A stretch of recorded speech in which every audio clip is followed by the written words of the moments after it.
Hello, everybody. Good evening. What's up? It is the one and only African superstar, award winning musician hailing from Accra, Ghana. I'm back in the building again. This is an impromptu live. This is something that just kind of came to me as I was reading an article about yet another person who um, is rumored to have mental health problems and things like that.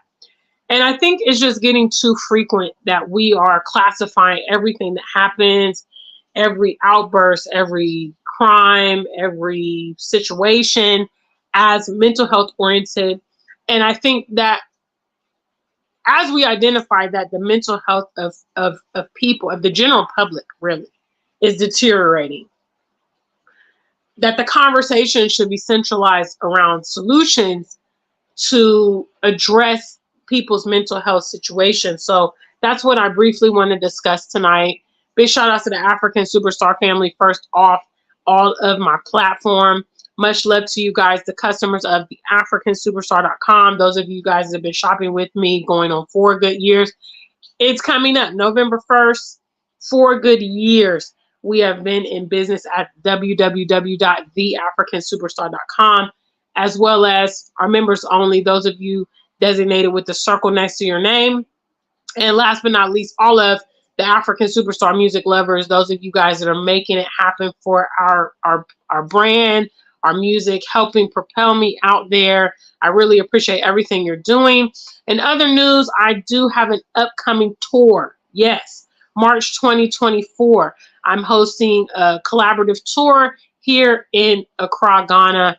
And let me just share a message from our sponsors as you guys come in the room. Yes, big shout out to the African So, Superstar. you want to come see me in Ghana? I'm hosting a one-of-a-kind tour in Ghana March 2024.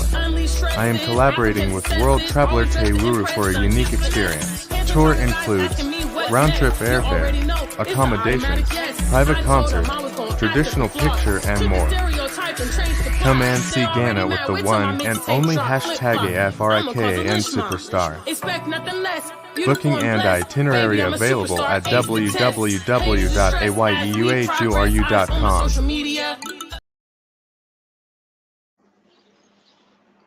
Yes, thank you. So I have the tour upcoming in March.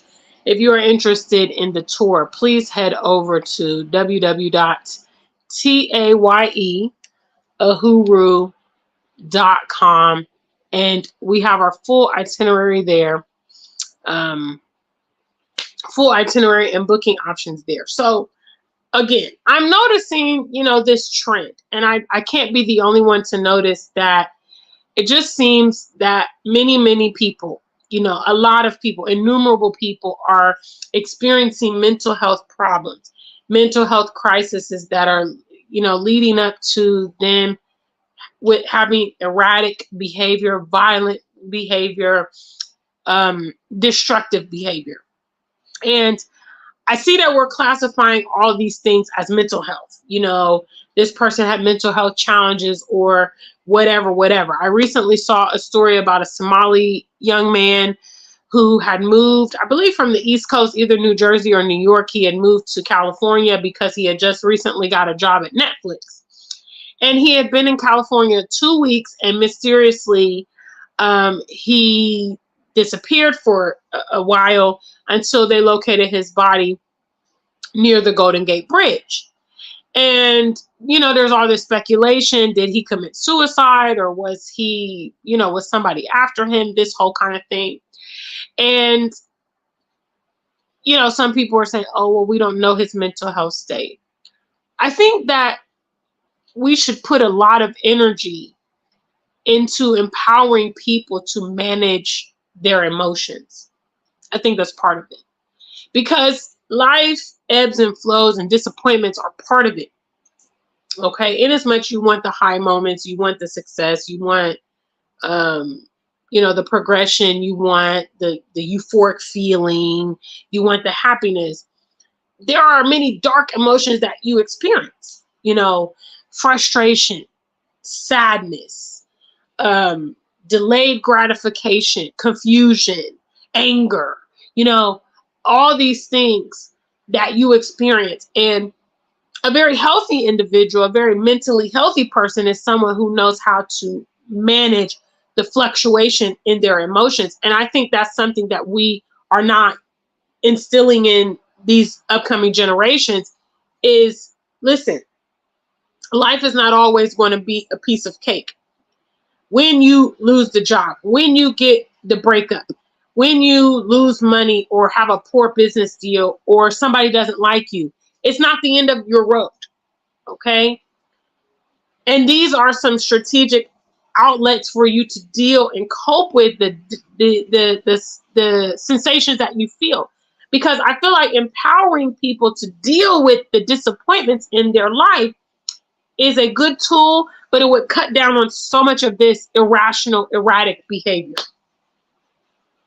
Okay?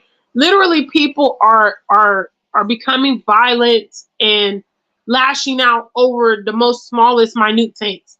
One of the most absurd things I heard within the past couple months was a young girl, I believe 14 years old in America. Her and her friend got into a dispute about sweet and sour sauce after they left McDonald's. And the girl ended up getting stabbed to death over sweet and sour sauce. Something like that, there's no way that situation should become fatal. Okay? Problem resolution is key, but we are not providing that. That's something that I really try to centralize around my platform is solutions to our problems. Okay, potential solutions, things I've done, things I've tried, things that give me relief, or just, perspective thoughts that will help you navigate the challenges of life, because the challenges is a part of it. The challenges is a part of it. And some people are now getting to the point, some of these young people are now getting to the point, they're like, well, I don't want to live anymore because life is difficult. Duh. I think giving people the necessary information and allowing them to make an educated decision is the best way forward for our young people. Because they have the information. They know, for instance, hey, life is hard. Okay? Not going to get everything you want. Sometimes you're going to experience heartbreak. Sometimes you're going to be low in mood and go through these challenges. That's a part of life. Okay?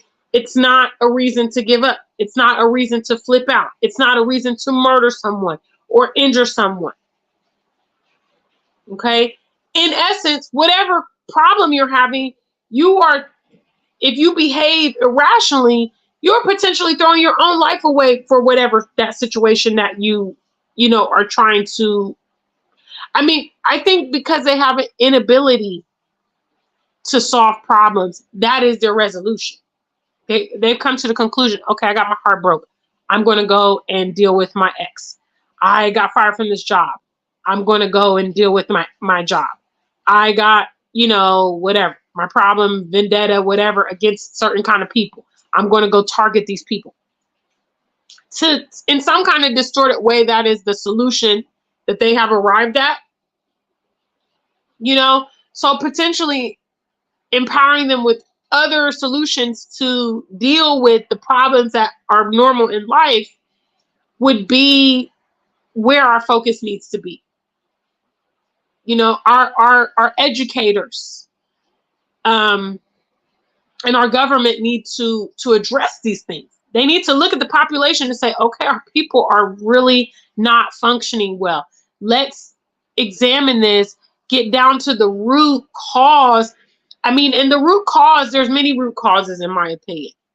I think it starts at the home. I think that many deficits in the home are obviously translating into the school life for these children. And then they slip through the cracks in their education, obviously, because, the school system can't absorb all these children and all their problems in their home life and whatever the deficits in their home. And then they slip through the cracks, they grow up, and voila, there you have dysfunctional adults. Plenty of them. So let's start with the family unit. Okay, the family unit is breaking down. Why is it breaking down? How can we motivate people to create families and maintain families. I mean, making a community initiative in the West like that, I believe, again, would dramatically impact a lot of this stuff. You know, people are looking outside of their immediate environment for love and for acceptance and for validity and for affection and all these things, that the deficits that are created at home then spill out. And that's when it becomes a massive problem. You know, people that have been being rejected since their childhood, you know, by the time they become adults and they get rejected from jobs or they get rejected from relationships, they're just like fed up. You know, they're just like, I mean, it just never ends. I mean, if you have that safe space where you can always tap into, it's a bit of a refuge from the real world sometimes. You know, if you can hang out with your parents or go see your siblings or your best friend, or, you know, that safe space where you know that you can be loved, you can be free, you can speak your mind and receive affection and all those things. You know, it doesn't, the fact that maybe people outside are rejecting you is not that particularly that relevant. The way I was brought up was to understand that, yes, the world is a doggy dog world, but you may be able to connect with some few individuals that's going to be in your corner. So I don't necessarily take it personal when people don't like me or don't agree with me or don't share my views. I'm just like, okay, well, then that person's not one of the people that's in my circle, you know, and that's my perspective. And that's what keeps me from getting so, you know, emotionally divested when I received a backlash. You know, I focus more on the people that are going to be like-minded than the obvious masses that are not going to share my views, you know. And so this is my random thoughts. Again, I saw that article, and this was a thought that I had, which was, you know, I think the conversation really needs to centralize around potential solutions to these issues. You know, the problem is not going away. And it becomes others' problems as well. You know, I know that in the Western world, we are given the impression that whatever the next person does has no bearing on us. But it's a complete lie. We don't live in this world alone. Okay? We are a part of a community, whether we like it or not. And that means that if people in our community are unstable, dangerous, violent, and all of that, it can very well impact on us. It can absolutely impact on us. I watched a crime show probably last week about this woman in England. And basically she, you know, during the lockdown, she met this guy on Tinder. And he kind of just moved in with her, and she was unaware that he had a very violent past. He had been in and out of prison. Matter of fact, when she met him, he was on probation, and I believe he had cut off his ankle monitor. He was like on, you know, house curfew or whatever. He like cut it off so they couldn't keep track of him. And one day, she and her two children, she was pregnant and she had two children, and one of the children had one of their schoolmates over for a sleepover. Okay, this guy flips out, kills the woman and the pregnant babe, you know, that's pregnant, kills her two kids, and then kills the kid who was over for a sleepover. And you know, sometimes when I hear about these situations, I really just try to transpose myself into the shoes of those individuals to understand how that feels. And I'm pretty sure that the parents that let their child go over there for a sleepover, they beat themselves up.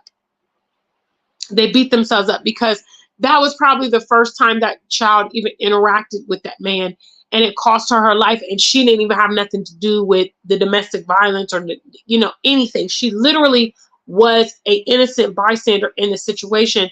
And that's just an example of how the unstable community around you can very well impact you at any time, which means that we should have an interest in making sure that our community around us is functioning as best that it can. It's not all the government's responsibility, all the teachers, all it's us. You know, the way I grew up in the church when I was coming up, there was an old adage, which means it takes a village to raise a child. I see that totally in effect here in Ghana. You know, one child is interacting with many adults in their community. You know, we are called their aunties and uncles, and they're taught to respect all of us as if we are an extension. It's literally seemed like we're literally one big family here in Ghana. And that's what the saying means, it takes a village. It means that when you see things going on that may not necessarily be your direct household, you know, you have an interest, you have a concern. And when you see things going awry, you address those things or try to get those things on track. The mental health crisis that's happening in America is a massive cry for help. It's people crying out for help. Okay, the deficits in their personal lives are spilling everywhere. And it's so many people that are in these circumstances because the dysfunctional community has become a norm in the West.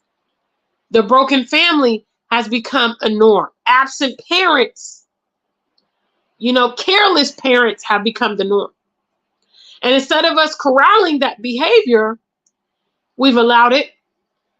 And it is now saturating our world in our modern day, in our society. So these were the thoughts I had. You know, I think obviously in everything, the solution is where the focus needs to be. You know, obviously highlighting the problem, but focusing on, okay, what are we going to do now? How are we going to address these things? I can tell you right now, for all the violence that's happening in America, the answer is not additional guns. No. The answer is honing in on the root cause. What is making people so unstable that they're resorting to this behavior at such a frequent basis?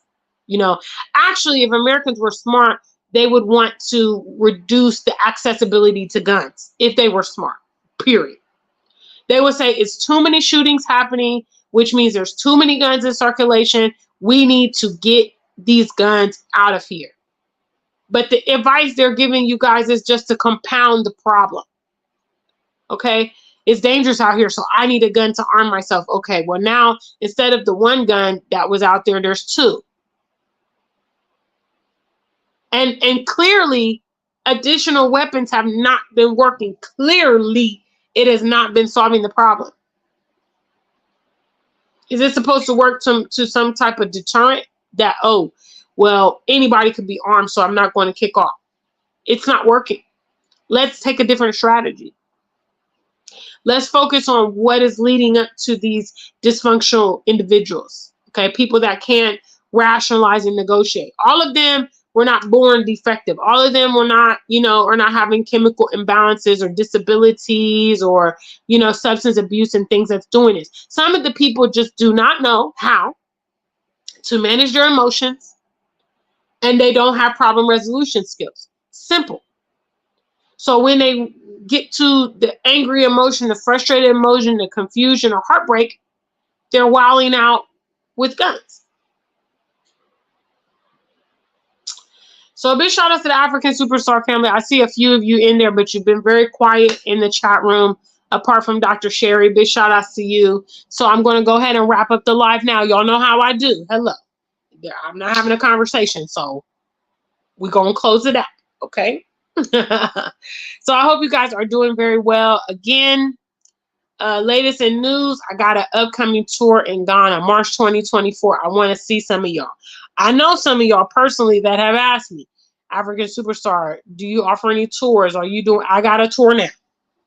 Now's your opportunity. Few months away. So you have the opportunity. Please head over again to www.tayeahuru.com. It's right on the homepage. The full itinerary. We're going to take you to Cape Coast. We're going to take you to Kumasi. You get a welcome concert from me here in Accra. Traditional picture, hotel, accommodation, airfare, transportation, breakfast and lunch, traditional picture, and much more. So please join us in Ghana. We'll be very happy to see you. Both Mr. Uhuru and I are going to give you a lovely experience, one of a kind. Y'all know I do things properly. Okay, I can't speak for the others, but I do things properly. So you can take a lot of confidence that if I put my name on it, that you're going to get your money's worth and you're going to have a lovely time. So please do come join us in Ghana. I look forward to hearing from you guys, seeing from you guys. If you have any questions, you can reach out to either Mr. Huru or I through social media. My email is africansuperstar@gmail.com, scrolling across the bottom of the screen, and or the other social mediums. So a big shout out to African Superstar family. Until we meet again, stay black and true. If you ain't black, just stay true.